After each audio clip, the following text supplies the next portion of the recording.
You've probably seen the Squadron 42 or the Star Citizen engine tech demo that released a few days ago.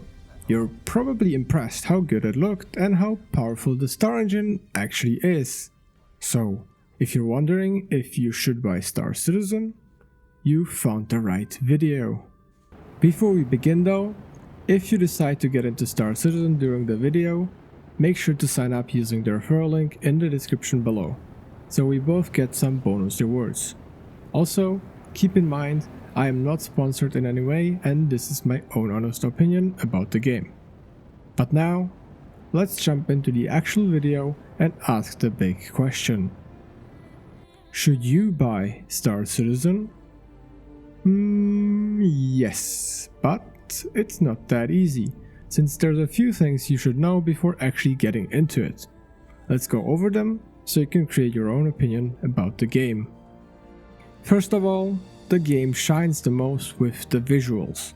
It simply looks incredible, and no other game gets even close to creating such a detailed and good looking world.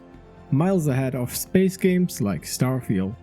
The cities are beautiful, the planets have beautiful areas, and both the exterior and interior of ships looks incredible, and probably is more detailed than any other game ever created. And all that is possible without a single loading screen to be found in Star Citizen. Gameplay wise, you have a couple of options how you want to play the game. There's currently 4 main game loops. Bounty hunting allows you to chase down both NPCs and also other real players. Both ship to ship or FPS combat is possible. You can take NPC missions that direct you to a bunker or a ship crash site, where you have to eliminate some enemies and get some loot and money for it. Ship bounties usually spawn somewhere in space or above notable locations. Every successful mission will grant you reputation, and with some grind you'll be able to receive harder enemies for higher rewards. If you're a fan of PvP, you'll find a bounty for a player on most servers, or you can also head to PvP locations like Ghost Hollow at Microtech to get some almost non-stop PvP action. The next loop you can do is mining. Mining is a quite refined profession to do in Star Citizen. You can either take a ship, which you can rent at most space stations, and head to planets or asteroid belts to collect some ore. Mining consists of a kind of mini-game where you have to keep the rock temperature at a certain value for a set amount of time to break the rock and then collect the ore. You can do the same with a ground vehicle, which is also rentable, where you have to find small rocks on a planet or moon and then mine them with your vehicle. You can also use a handheld mining tool, but that's usually not very profitable, and the only time you'll do it is if you end up in prison and you would like to reduce your prison sentence. The next profession you could choose is Salvage, which consists of you salvaging broken ships that can be on the ground or somewhere in space too. This is probably the most satisfying game loop and something you can do just to chill in a game for a few hours. You can salvage both NPC ships and player ships.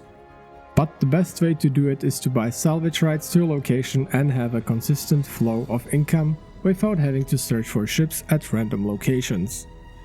You'll have to buy the ship with in-game currency or join other players and multi-crew a bigger salvage ship. I'm sure you'll find somebody looking for a crew in global chat, so don't hesitate to ask if anyone needs a crewmate. The last real profession you can do in the game at the moment is cargo hauling. You can either head to outposts and buy cheap and then sell it for higher in cities. This is a very chill way to play if you just want to fly around with your ship but also have an objective. If you wish to go a bit more aggressive, you can steal loot from others either by killing them or just finding and stealing someone else's ship. But keep in mind, whenever you're doing any of this, you're always at risk of being attacked yourself by both NPCs and player pirates, so always be on the lookout. Other than those 4 official game loops, the magic of Star Citizen is that you can never predict what's going to happen. You can get attacked, you can find abandoned loot, you can meet random friendly other players to join up, you can VoIP talk with anyone close to you. This is the reason why I'm playing Star Citizen, since even if you're a noob without a plan, if you ask people in global chat, they'll more often than not be happy to take you on board and experience a unique Star Citizen session. So don't be afraid to just log on, speak in global, and find something to do.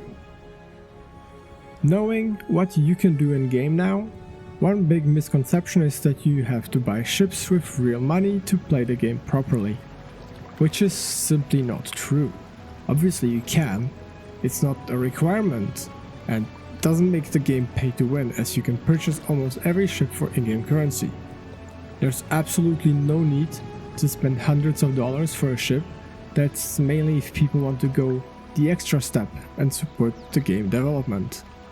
Obviously it will take some time, some grinding to get the big ship, like the 890 Jump for example, but these ships are not even the best in the game, so why would you? Another great thing about the game is that it's getting quarterly updates. CIG's goal is to release a new patch every 3 months. Most patches bring new ships, new features, and one of the upcoming patches will finally bring a new star system, Pyro. And if CIG can at least do most of the things they promised at CitizenCon, it's going to be the biggest year for Star Citizen ever, with polishing a lot of the UIs, while bringing in features that were in the works for months and years already. With these frequent patches, oftentimes CIG decides to release them with many bugs. Most of the bugs have workarounds, but especially if you're a new player and don't know much about the game yet, it can be very frustrating, at first at least.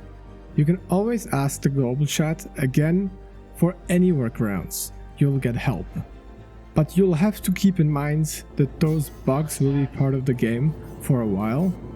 But after the release of Squadron 42, we should be seeing massive improvement in features, bug fixes, UI fixes, and general server performance and game stability.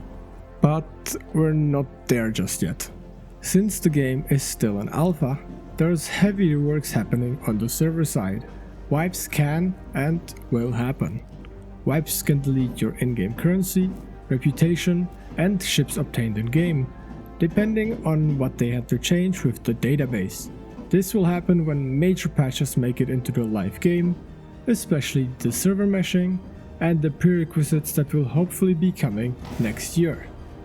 These wipes will be less and less frequent though. We used to get them every patch, now it's usually less than once a year. Another thing you need to keep in mind is the system requirements. To play Star Citizen, you have to have quite a beefy PC. An SSD is an absolute necessity. Without an SSD, don't even bother trying to play the game. It just won't run. You should have at least 32 GB of RAM with a quite decent CPU, ideally an AMD 5800X or better, or the Intel alternative. Your GPU doesn't have to be crazy good, you'll be fine with something like a 2080 Ti to enjoy the game, but obviously the better your setup, the more FPS you'll be getting. But you'll be happy to be stable 60 FPS even if you have the best hardware out there. This will get better as CIG implements the Vulkan renderer and features like DLSS that boost the frame rates around the game. If you're unsure if you can run the game, check the Star Citizen telemetry page. But don't be scared, as you can always refund within 30 days of purchase, so if you can't run the game, just refund and wait a little. Knowing all that, if you decided to give the game a shot, you're probably thinking about what starter package to get for what price. If you want to spend the least amount possible, which is $45, you usually have two options, the Mustang Alpha or the Aurora MR, in which case I recommend the Aurora MR since it has a bed and a small interior, but the Mustang Alpha is completely fine too if you prefer the look better. But during events, there's sales on certain starter packs, and currently it's the Drake Cutter, which you can buy for the same price while getting a better ship. So if you're looking into buying Star Citizen now, the Cutter is by far the best money to value choice. And also, if you use the referral code and purchase the game before October 30th, you'll get a free hover quad that is worth $30, which makes it even more worth it currently. If you want to get a bigger ship from the start, obviously you can go with the Nomad or even the Cutlass Black. But I recommend going with the cheap option, and then if you like the game, you can always upgrade your starter pack into a better ship if you want to support the game. Or be like me and just buy all other ships with in-game currency. It's completely possible, so don't worry about that. Anyways, I hope this was helpful, and if you have any questions, you can reach out to me. I'll always be happy to help. And yeah, I guess I'm looking forward to seeing you in the verse, citizen.